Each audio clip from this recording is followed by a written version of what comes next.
A paz do Senhor a todos. Hoje nós vamos começar a falar sobre a história da Bíblia. Vamos falar a primeira parte, quando Deus começou a ditar a sua palavra a seu povo. O termo Bíblia vem do grego biblos, que quer dizer livro ou coleção de livros, escritos sob a inspiração de Deus, aceita pela igreja como a palavra de Deus. Por isso, ela não contém erros por ser um livro singular com um único autor, o único da espécie, inspirada por um único autor, mas escrito por várias pessoas de diferentes épocas e culturas, e nenhum outro livro tem Deus como autor. A lista de livros que compõem a Bíblia são chamados de canônicos, que significa inspirados por Deus. A Bíblia evangélica ou a protestante tem 66 livros, sendo 39 no Velho Testamento e 27 no Novo Testamento, escrita por 40 autores, num período de aproximadamente de 1.600 anos, de 1.500 anos antes de Cristo com Moisés até 95 depois de Cristo, escrito por João na ilha de Patmos. A Bíblia Católica contém 6 livros a mais no Velho Testamento, perfazendo um total de 72 livros. Esses livros contêm a história do povo judeu, mas não são inspirados por Deus. Eles não contêm a inspiração de Deus, mas eles são a história do povo de Deus. Esses livros, são os livros Eclesiásticos, Sabedoria, Tobias, Judite, Baruque, 1ª e 2ª Macabeus. E aí parte do livro de Esther, capítulo 10, do versículo 4 ao 16 ao 24, e Daniel, do capítulo 3, do 31 ao 100, e os capítulos 13 e 14. Então, os livros de Tobias, Judite e Sabedoria foram escritos por uns judeus de Alexandria, no período interbíblico. O livro Eclesiástico foi escrito por um filósofo judeu experimentado e viajado. O livro de Baruque, que era o escrivão e escravo de Jeremias, escreveu parte dos dizeres de Jeremias, e o capítulo 6 do livro de Baruque contém a carta de Jeremias falando da idolatria. E o livro de 1ª e 2ª Macabeus, que é considerado como um só, foi escrito no período interbíblico, nos 400 anos sem que Deus falou com o seu povo. Sendo o primeiro livro escrito em hebraico e o segundo em grego. Não se tem ideia de quem foi o autor. A adição no livro de Esther, do capítulo 10, do versículo 4 ao capítulo 16, 24, fala do cântico dos 3 santos filhos. A adição no livro de Daniel, do capítulo 3, do versículo 31 ao 100, fala a história de Susana. E acrescentados no capítulo 13 e 14 de Daniel, que na nossa Bíblia não tem, na evangélica, a história de Bel e o dragão. Esses livros dos apócrifos são literaturas não sagradas, mas considerados livros históricos ou demasiadamente místicos para serem considerados espirituais. Essa literatura não faz parte do cânon hebraico. Sendo assim, podemos afirmar que os manuscritos originais foram inspirados divinamente e por isso detêm a absoluta autoridade de Deus. Outros livros também importantes para estudarmos, os usos e costumes da época, a literatura, a linguagem, parte da história dos homens de Deus, da antiguidade, das suas vidas, ascensões e quedas, e até suas mortes, mas levando em conta que nem tudo o que está escrito nesses pergaminhos antigos seja um reflexo da verdade. São chamados de pseudos epígrafos, ou falsos evangelhos, ou falsos relatos antigos. No Antigo Testamento, eis alguns aqui. Tem o livro de Adão, livro de Enoque, livro de Lameque, os 12 patriarcas, a oração de José, Edade e Medade, o Testamento de Moisés, os Salmos de Salomão, o Apocalipse de Elias, a Ascensão de Isaías, o Apocalipse de Sofonias, Apocalipse de Zacarias, Apocalipse de Esdras, Apocalipse de Baruque, Epístola de Jeremias, que são as cartas de Jeremias. No Novo Testamento temos o itinerário de Paulo, o itinerário de Pedro, o itinerário de João, o itinerário de Tomé, Evangelho de Tomé, né, o resumo, que é o resumo dos 4 evangelhos, a história de Tiago, Apocalipse de Pedro, itinerário e ensino dos apóstolos, cartas de Barnabé, Atos de Paulo, Apocalipse de Paulo, Evangelho de Barnabé, Evangelho de Hebreus. Há ainda muitas outras literaturas que contam a vida e os costumes das histórias destes homens. Então ainda há muitos livros ainda que não mencionamos aqui. Mas o que é o período interbíblico?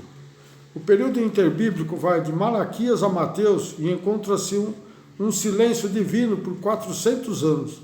Esse período é chamado de interbíblico, porque se localiza entre os 2 testamentos. E nenhum escrito que tenha sido considerado canônico foi deixado, representado na Bíblia como uma folha em branco entre os 2 testamentos.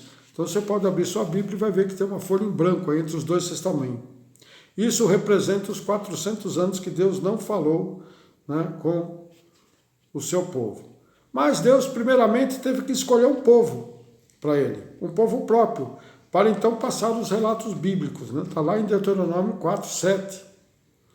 Por que gente há tão grande que tenha deuses tão chegados como o Senhor, nosso Deus, dado as vezes que o chamamos, né? Sempre está lá. Deuses, né? Aqui significa o Pai, o Filho e o Espírito Santo, tá? 4:8, Deuteronômio 4:8. É que gente há tão grande que tenha estatutos e juízes tão justos como esta lei que hoje dou perante vós. Deuteronômio 14:2. Porque és povo santo ao Senhor teu Deus, e o Senhor te escolheram de todos os povos que há sobre a face da terra, para lhe ser o seu povo próprio. Deuteronômio 7:6. Porque povo santo és ao Senhor teu Deus. O Senhor teu Deus te escolheu para que lhe fossem o seu povo próprio, de todos os povos que sobre a terra há. Então veja que Deus escolheu um povo primeiramente. Lá em Êxodo 19:5 diz assim: Agora, pois, se diligentemente ouvirdes a minha voz e guardares o meu concerto, então sereis a minha propriedade peculiar dentre todos os povos, porque toda a terra é minha. Êxodo 19:6. E vós me sereis reino sacerdotal e povo santo. Lá em Levítico 20:26. E ser-me-eis santos, porque eu, o Senhor, sou santo, e separei-vos dos povos para serdes meus. Deuteronômio 26:18. O Senhor hoje te fez dizer que lhe serás por povo seu próprio, como te tem dito, e que guardarás todos os seus mandamentos. Então veja que Deus escolheu o povo judeu para ser seu povo santo, para passar então as Escrituras. Veja o que Paulo fala. Paulo exalta a importância, né, de ser judeus.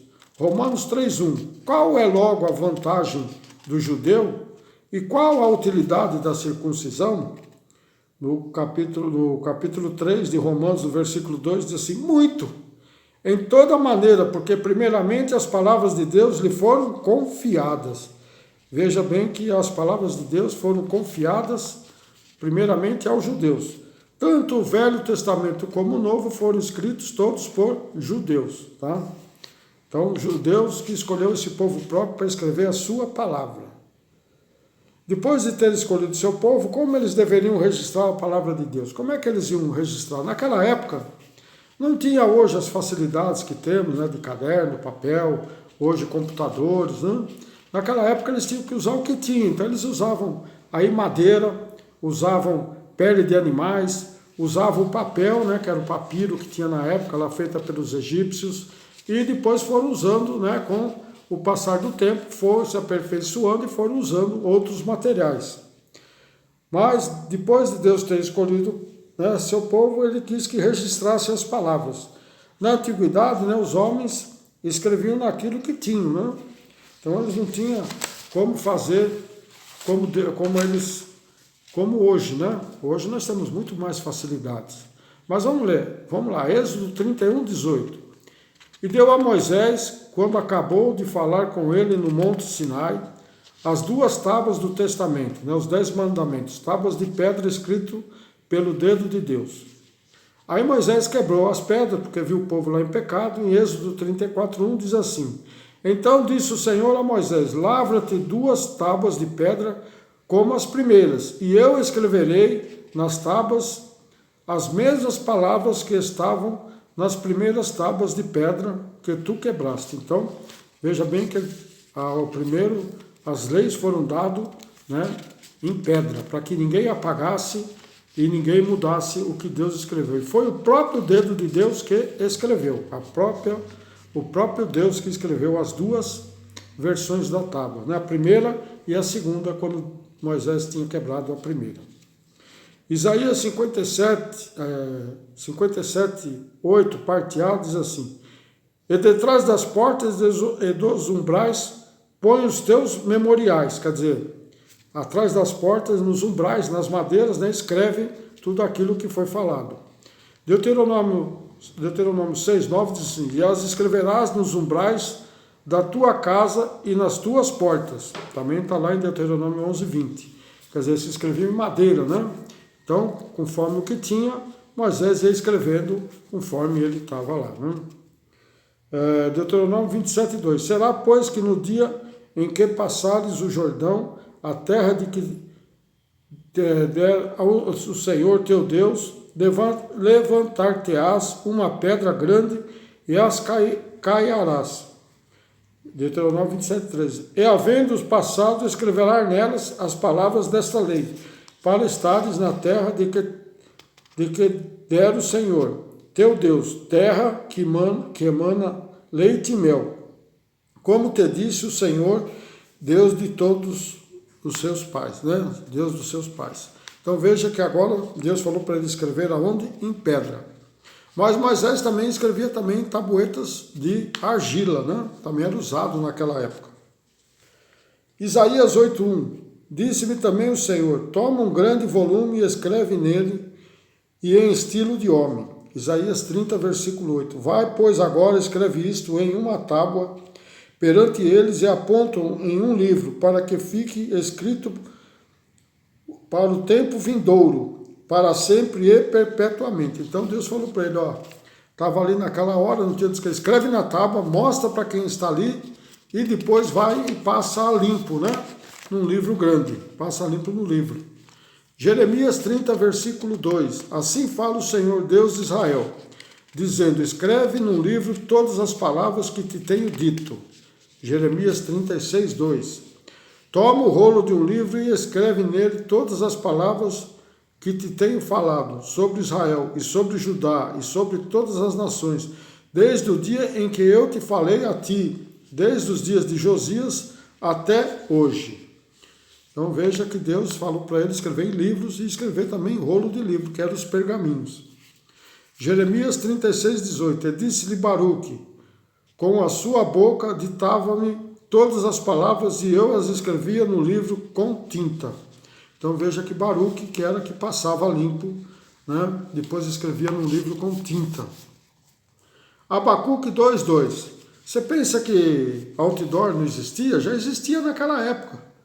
Deus falou para Baruque fazer o primeiro outdoor na época. Olha só o que fala aqui, em Abacuque, aliás.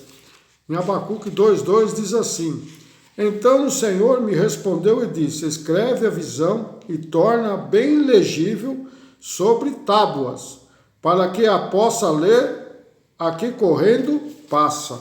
Então, igual hoje, você está de carro, está andando, aí tem aqueles outdoor que você passa correndo ali de carro, você lê. Naquela época também, os povos iam para a guerra, os povos estavam sempre apressados ou fugindo. Então Deus falou para ele escrever as palavras que Deus tinha dito a Abacuque e escrever num outdoor, né? Escrever em tábuas para que ali quem passasse correndo pudesse ler a palavra de Deus. E a terceira parte, agora sim, toda a palavra foi inspirada pelo Espírito Santo. Olha lá, 2 Pedro 1,20 diz assim: sabendo primeiramente isto, que nenhuma profecia da Escritura é de particular interpretação. Do 2 Pedro 1,21. Porque a profecia nunca foi produzida por vontade de homem algum, mas os homens santos de Deus falaram inspirados pelo Espírito Santo. 2 Timóteo 3,16. Toda a escritura divinamente inspirada é proveitosa para ensinar, para redarguir, para corrigir, para instruir em justiça. No 3,17. para que o homem de Deus seja perfeito e perfeitamente instruído para toda boa obra. Então veja que Deus, né, a palavra só era escrita através do quê? Através do Espírito Santo que inspirava os homens a escrever. Então Deus ditava, o Espírito Santo passava aos homens. Não foi o homem que escreveu, porque quem escreveu primeiro foi Deus. Deus só ditou e o homem transcreveu, né, conforme ele tinha os materiais que ele tinha ali no local. 2 Pedro 3,16 diz assim: falando disto, como em todas as suas epístolas, entre as quais há pontos difíceis de entender, que os indoutos e inconstantes torcem, né, ou distorcem, e igualmente as outras escrituras para a sua própria perdição. Muitos distorcem a palavra de Deus por não ter como intérprete, né, o Espírito Santo, mas nós devemos buscar as respostas a esses assuntos difíceis na palavra, né? Um pouco aqui, um pouco ali, como fala Isaías. Então veja que nós temos que buscar a resposta na Bíblia e não ir atrás desses falsos profetas que falam aquilo que eles querem só para o seu bem próprio. Porque há assuntos que é difíceis de entender, mas eles distorcem e torcem para tudo quanto é lado, né? E enganam as pessoas. Olha o que fala Isaías 28:10. Por causa disso, ó, porque é mandamento sobre mandamento, mandamento e mais mandamento, regra sobre regra, regra e mais regra. Então veja que, né, as pessoas fazem isso. Aí ele fala assim, ó, um pouco aqui e um pouco ali, quer dizer, nós temos que buscar a palavra um pouco aqui, um pouco ali, para não cair, né, em todo esse monte de mandamentos e de regras que o homem impõe. João 8:32. Né? E conhecereis a verdade vos libertará. O que é a verdade? É a palavra de Deus. João 16:13. Mas quando vier aquele Espírito da verdade, ele vos guiará, ó, em toda a verdade, na Bíblia, né? Porque não falará de si mesmo, mas de Deus, mas dirá tudo o que tiver ouvido e vos anunciará o que há de vir. Então o Espírito Santo hoje que faz a interpretação, né? Nos dá, né, como interpretar a Bíblia. João 17:17. Santifica-os na verdade, a tua palavra, a Bíblia, é a verdade. Tiago 1:22. E sede cumpridor da palavra, e não somente ouvindo, enganando-vos com falsos discursos. Então, temos que olhar na palavra, para não ser enganados com falsos discursos. A Bíblia originalmente foi escrita em 3 idiomas diferentes, no hebraico, aramaico e grego. O Velho Testamento, com poucas exceções, foi escrito no hebraico. Com isso, os estudiosos conseguem fazer distinções de 3 períodos em que se divide a história da Bíblia de Israel, né? A história de Israel e a história da Bíblia. Primeira, o Pentateuco foi escrito em hebraico, um hebraico mais pobre. Ele era falado nos tempos de Moisés e também no tempo de Josué. Outro período é dos reis, em que a língua hebraica ganhou seu maior desenvolvimento e pureza. Nesse período foram escritos os livros de Juízes, 1 e 2 Samuel, 1 e 2 Reis, 1 e 2 Crônicas, Salmos, Provérbios, Eclesiastes, Cantares de Salomão, Isaías, Oséias, Joel, Amós, Obadias, Jonas, Miqueias, Naum e Abacuque. Então esse tinha já uma melhor escrita, né? O hebraico já tinha se desenvolvido mais. E o último, né, período foram escritos os demais livros de profecias, além de Ester, Esdras e Neemias. Durante esta fase, muitas frases, termos e idiomas estrangeiros foram incorporados ao hebraico, né, quando ele estava no exílio na Babilônia. As únicas passagens no Velho Testamento que são escritas em hebraico são Esdras 4:8, né, e no Esdras 6:18. Esdras 7, de 12 a 26. Em Jeremias 10:11, Daniel 2:4 e Daniel 7:28. Esses foram escritos no dialeto aramaico. Mas por quê? Porque as traduções, né, foram passando de um para o outro, traduzido. Em algumas partes já traduzido, né, mas continuou mantendo o nome do autor, traduzido em aramaico. Porque a Bíblia, de como nós conhecemos, praticamente ficou pronta depois do exílio, né? Que antes era só pergaminhos juntados, era difícil de entender, né? As únicas passagens no Velho Testamento que não são escritas em hebraico são, né, nós falamos aí já, e foi escrito no dialeto hebraico. Tanto o hebraico como o aramaico são línguas semíticas, tendo ambas os mesmos caracteres, mas a pronúncia é diferente. O aramaico propagou-se largamente e chegou a ser a língua falada na Palestina, e era a linguagem falada por Jesus Cristo a seus apóstolos e para o povo. Os livros do Novo Testamento foram escritos quase que totalmente em grego, exceto o livro de Mateus, que o escreveu em aramaico, sua língua natal. Então essa é a primeira parte de como Deus usou os hebreus, né, os judeus, para escrever a sua palavra, usou seu povo próprio. Mas a segunda parte nós vamos ver como a Bíblia ficou, como ela é hoje. Tá? Aí já foram muitas outras pessoas que trabalharam milhares de anos, né, décadas e mais décadas e centenas de anos para poder então deixar a Bíblia como é hoje. Podemos dizer que a Bíblia ela começou em 1500 a.C. e não, nós estamos em 2021 e não acabou ainda de ser totalmente, né, reescrita. Amém? Que Deus abençoe a todos. Não esqueça de pôr o joinha, né, para que eu saiba se você está gostando.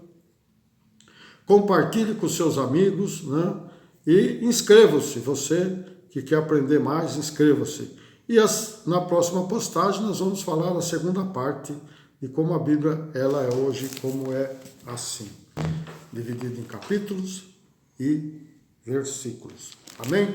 Deus abençoe a todos. Até a próxima. Amém.